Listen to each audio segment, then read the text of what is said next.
Hi guys, it's Lanikia. I am doing this live only because my laptop is messed up, so I'm using my sister's, and I couldn't find her camera, and I didn't feel like going through that whole thing about finding a camera, so that's why I'm doing this. That's why I'm doing this live. Um, Anyways, so I'm coming to you with season 2, episode 2 of the Handmaid's Tale. I said I would go ahead and do a video for that, so I'm trying to do a video now. I'm kind of busy today because I have a thing to go to. I gotta wash my hair. I already washed my wig out, so it's already. Anyways, it's a whole thing, so I'm gonna make this as quick as possible. So I'm going to go ahead and get June out of the way because she was really not a factor in this episode. I mean, she was in it and everything, but the episode was really about Emily slash of Glenn. So June is in the back of a truck going to her destination. And so she's just talking to us about, her fear and being afraid um, of what could possibly happen to her. So we see, and you know what I noticed about June is that her voice is very soft spoken the whole time she's like speaking or doing anything. Her voice is really just soft spoken in everything that she's doing. And it reminded me of other TV shows that I watch where, the person is usually perky, the person is usually they're talking loudly or whatever, but June is not like that. And I think that's what helps make the Handmaid's Tale like this mystery, trying to figure out what's going on, is because of that.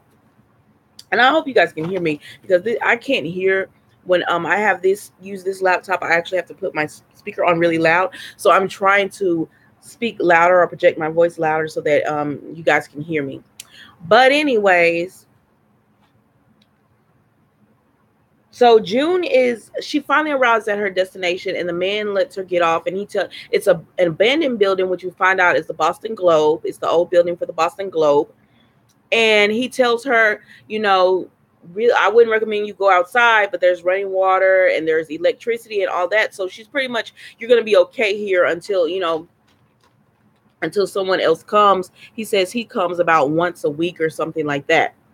So June is there and she's looking around or whatever, and she finds that it was once a slaughterhouse. Like, people were there and they died.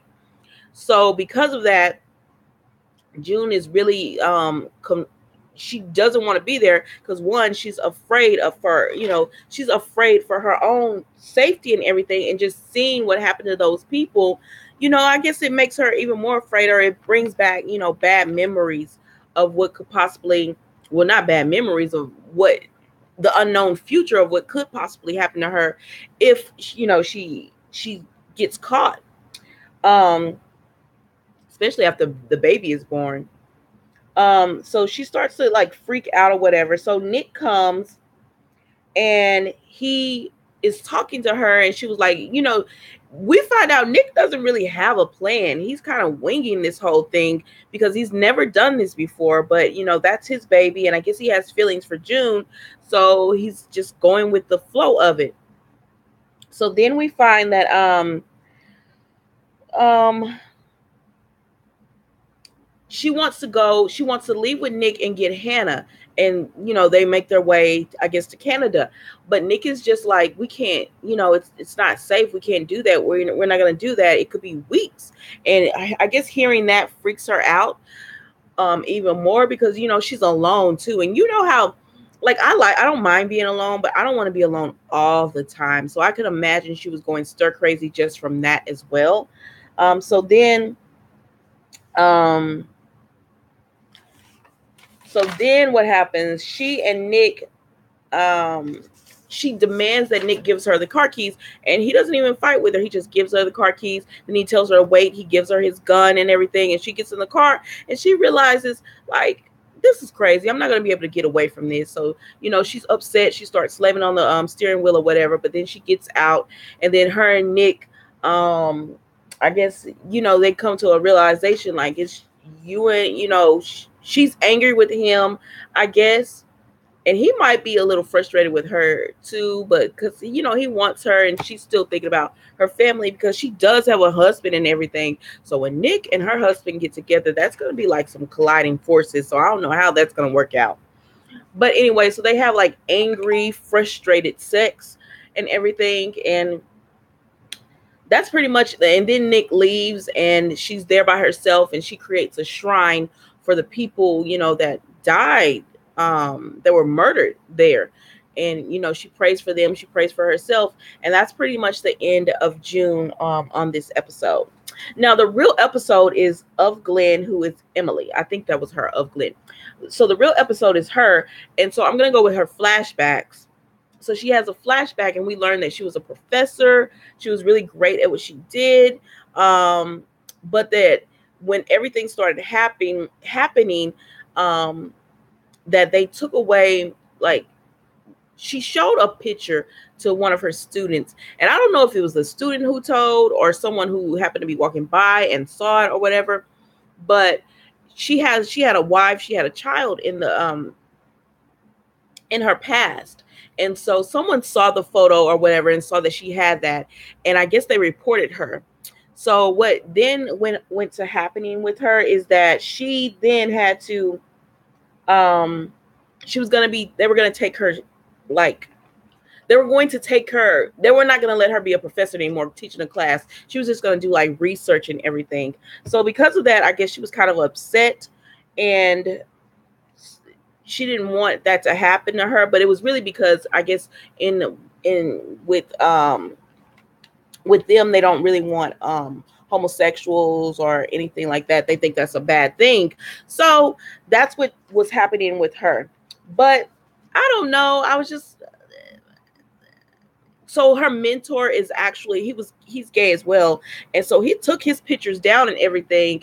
And he and his husband had a fight about it, because his husband felt like, you're with them if you're denying, us or whatever. But I could understand what he was doing as well, because he didn't want to die, which later on we see that he does end up dying. Like, someone hung him off the balcony, and they wrote down the word faggot and everything. So it really made sense what he was saying to Emily about not being, public about, your sexuality or whatever. And she was like, I don't want to be back in the closet, but they're kind of forcing them to go back in the closet.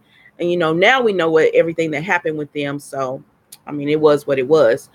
But anyways, so we see Emily, so then once that happens to her mentor, Emily is like really scared. So she starts running.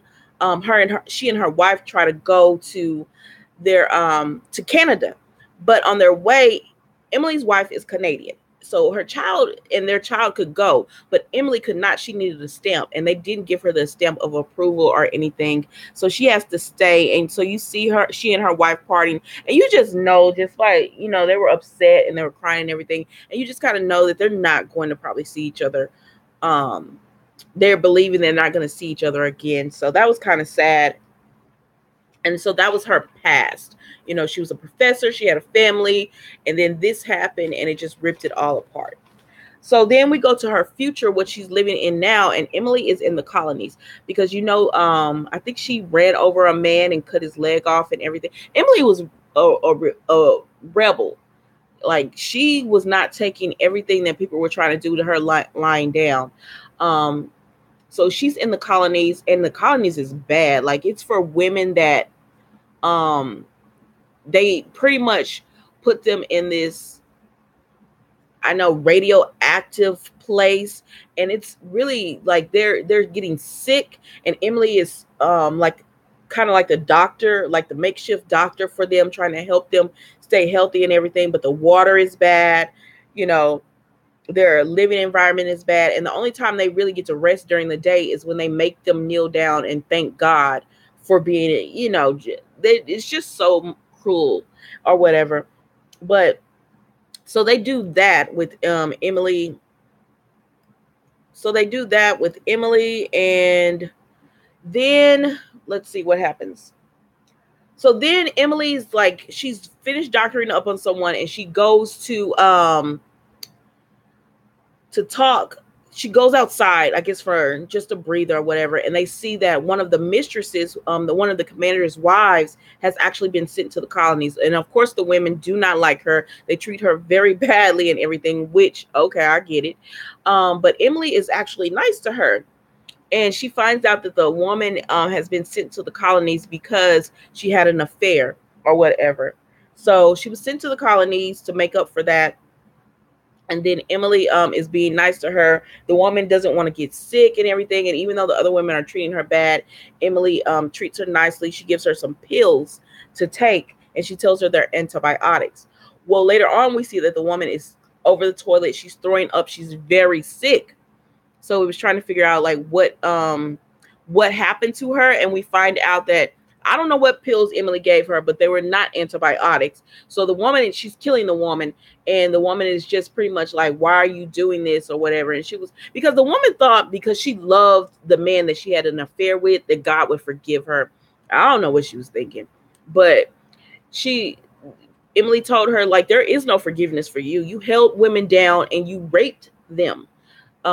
You helped them to be raped, so there is no forgiveness for you. And so the woman dies, and then she's outside, and they've put her on like a crucifix or whatever. And the other women who are over the women in the colonies, and they're all wearing masks and everything, so they're protected. They tell the women, there'll be pain, there'll be suffering for this, which I don't like. How much worse can it be if you're already in the colonies? But that's pretty much the episode of The Handmaid's Tale. So that was and then Janine comes, like Emily sees Janine.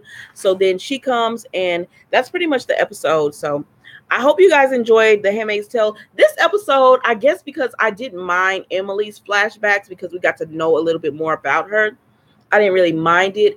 I can't wait till Aunt Lydia's. I think someone told me in my last video of The Handmaid's Tale that about Aunt Lydia's, and I can't wait to see Aunt Lydia's because I want to know like what made her so devout and okay with being what she is and everything. So tell me what you think. I like that episode more. Maybe I like these two episodes a little bit more now that I've watched them again. The first time I watched them, yesterday I wasn't really feeling it, but today I watched it again and I liked it a little bit more. So tell me what you think.